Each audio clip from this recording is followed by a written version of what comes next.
এই ভারতে যদি কোনো দলের নিষিদ্ধ হওয়া উচিত তাহলে বিজেপির নিষিদ্ধ হওয়া উচিত। যারা বলে নেতাজি নাকি গুন্ডা আর গোপাল পাঠা নাকি বিপ্লবী, ওই দলটাকে, এই নোংরা দলটাকে ভারত থেকে তাড়ানো উচিত। জেল আসবে কাল আমাদেরও হতে পারে, কালকেই হতে পারে। সেখানে দাঁড়িয়ে কথা বলছি, হয়তো কালকে জেলে থাকবো। 1 বছর পরে যেদিন জেল থেকে বেরোবো, জেল থেকে বেরিয়ে সেদিন আর নিজের বাড়ি যাবো না, জেল থেকে বেরিয়ে আবার ওই বুলডোজারের সামনে এসেই দাঁড়াবো। ওরা এই লড়াইকে আটকানোর জন্য নতুন কি আইন আনছে, আমাদেরকে ভয় দেখাচ্ছে, গুন্ডা দমন বিল।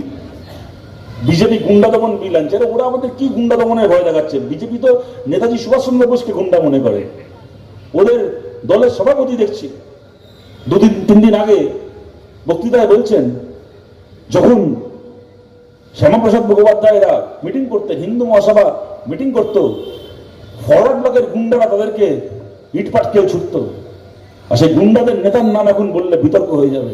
আর আপনি না বললেও আমরা জানি না, ইতিহাসে লেখা আছে, ভারতের প্রত্যেকজন মানুষের হৃদয়ে লেখা আছে, ফরওয়ার্ড ব্লক তৈরি হয়েছিল নেতাজি সুভাষচন্দ্র বোসের হাতে। নেতাজি সুভাষচন্দ্র বোসের দল ফরওয়ার্ড ব্লক। ফরওয়ার্ড ব্লকের নেতা ছিলেন সুভাষচন্দ্র বোস, যাকে আপনি আজকে দাঁড়িয়ে গুন্ডা বলছেন। এটা অদ্ভুত পার্টি, আমাদের লজ্জা করে। এই পার্টি আজকে বাংলায় ক্ষমতায় এসছে, এই পার্টিকে ভারতে এরা বলছে বামপন্থীদেরকে নিষিদ্ধ করার কথা। এই ভারতে যদি কোনো দলের নিষিদ্ধ হওয়া উচিত তাহলে বিজেপির নিষিদ্ধ হওয়া উচিত। যারা বলে নেতাজি নাকি গুন্ডা আর গোপাল পাঠা নাকি বিপ্লবী, ওই দলটাকে, এই নোংরা দলটাকে ভারত থেকে তাড়ানো উচিত, সবার আগে নিষিদ্ধ করা উচিত। গোপাল পাঠাকে ভগবান বানিয়ে, নেতাজি সুভাষচন্দ্র বোসকে গুন্ডা বানিয়ে ওরা আমাদেরকে গুন্ডা দমন আইন দেখাচ্ছে। ওরা বলছে যে এই আইন কোন রাজনৈতিক কর্মীর জন্য নয়। আরাবুল ইসলামের মতো, ওই কি বলে শওকত মোল্লার মতো, ওদিকে ওই এটা আছে কে, ওদের শেখ শাহজাহান সন্দেশখালী, তাদের জন্য নাকি গুন্ডা দমন আইন। আরে ভাই, শেখ শাহজাহান শওকত মোল্লা তো এমনি জেল কাটছে, তাদেরকে জেলে ভরার জন্য আমার আইন না কি হবে? এখানে প্রশ্ন খালি ব্যক্তি শওকত মোল্লা, ব্যক্তি শেখ শাহজাহানের নয়। এরা জেল খাটছে মানেটা কি?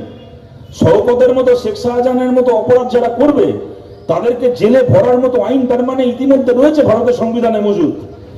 এদেরকে জেলে ভরতে গেলে সেই আইন দিয়েই ভরা যায়, নতুন আইন লাগে না তার জন্য। নতুন আইন আজকে কেন আনা হচ্ছে? কোন শওকত মোল্লার জন্য নয়, কোন শেখ শাহজাহানের জন্য নয়, কোন অপরাধীর জন্য নয়, প্রতিবাদীদের জন্য এই আইন আনা হচ্ছে। এটা বিজেপির রাজনীতি। এই বিজেপি অরবিন্দ কেজরিওয়াল রাজ্যের মুখ্যমন্ত্রী, তাকে জেল খাটালো, রায় হয়ে গেল।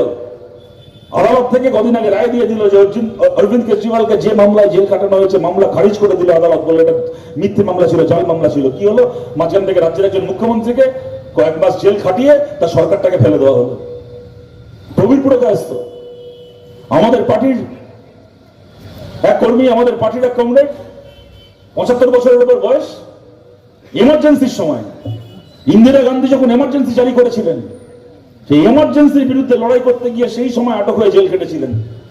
সেই প্রবীর পুরকায়স্থ আজকে নিউজপিক বলে একটা চ্যানেল চালাচ্ছেন।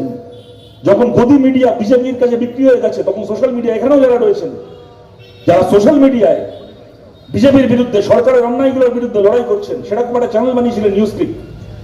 সেই প্রবীর পুরকায়স্থকে জেল খাটালো ইডিকে দিয়ে।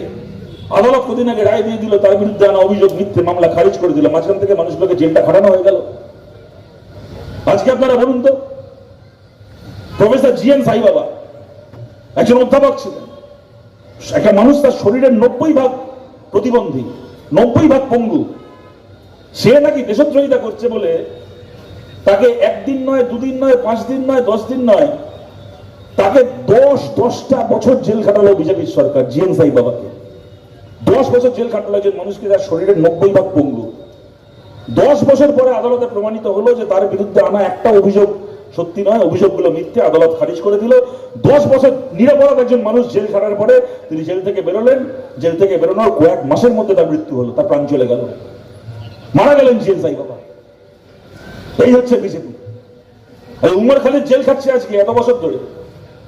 উমর খালিদ যদি দেশদ্রোহিতা করে থাকে, উমর খালিদ যদি ভারতের বিরুদ্ধে চক্রান্ত করে থাকে, তাহলে আদালতে বিচার করো, ওর অপরাধ প্রমাণ করো, দরকার হলে ফাঁসিতে দাও, ওকে শুনে চড়িয়ে দাও, কেউ কিছু বলতে যাবে না। যদি তুমি ওর অপরাধ প্রমাণ করতে না পেরেছো, যদি ওর বিরুদ্ধে আনা একটা অভিযোগকে তুমি সত্যি বলে আদালতে প্রমাণ করতে না পেরেছো, তাহলে বিচার শুরু করা হচ্ছে না 6 বছর ধরে, কিন্তু একজনকে জেল খাটানো হচ্ছে 6 বছর ধরে। এই জিনিস কিভাবে একটা সুস্থ গণতন্ত্রে চলতে পারে? এটা কোনো অপরাধীর বিচার হচ্ছে না, প্রতিবাদীর বিচার হচ্ছে। তারা আজকে নতুন আইন আনছে, এনে ভাবছে আমাদেরকে ভয় দেখাবে। আরে তৃণমূল কংগ্রেস এইসব তৃণমূল এর আগে ভেবেছিল। শুভেন্দু অধিকারীকে বলছি, আপনি বিজেপি হয়েছেন এই কদিন হলো, তার আগে 4 বছর তৃণমূল করতেন, মমতা ব্যানার্জি সরকারের মন্ত্রী ছিলেন, তৃণমূল থেকে এগুলো শিখে এসছেন। সিপিআইএমকে কিভাবে, বামপন্থীদেরকে কিভাবে মিথ্যে মামলার ভয় দেখাতে হয়। আরে কি মিথ্যে মামলা, কিসের কি দেখাচ্ছেন? এই অশোকনগরে আপনারা অনেকে জানেন, এখানে আমাদের এসএফআই ডিওয়াইএফআই কমরেডরা করোনার সময় নিজের জীবন বিপন্ন রেখে ডেড ভলেন্টিয়ার হয়ে কাজ করেছিল, মানুষকে বাঁচিয়েছিল। এবং তার পাশাপাশি তারা আর একটা আন্দোলন করছিল। আমি একটা উদাহরণ দিচ্ছি, এটা এর চেয়ে অনেক বড় বড় কেস মামলা বিনা বিচারে জেল খাটা বাংলায় হয়েছে 15 বছর। আমি স্থানীয় একটা ঘটনা আমি আপনাদেরকে মনে করাচ্ছি, উদাহরণ দিচ্ছি।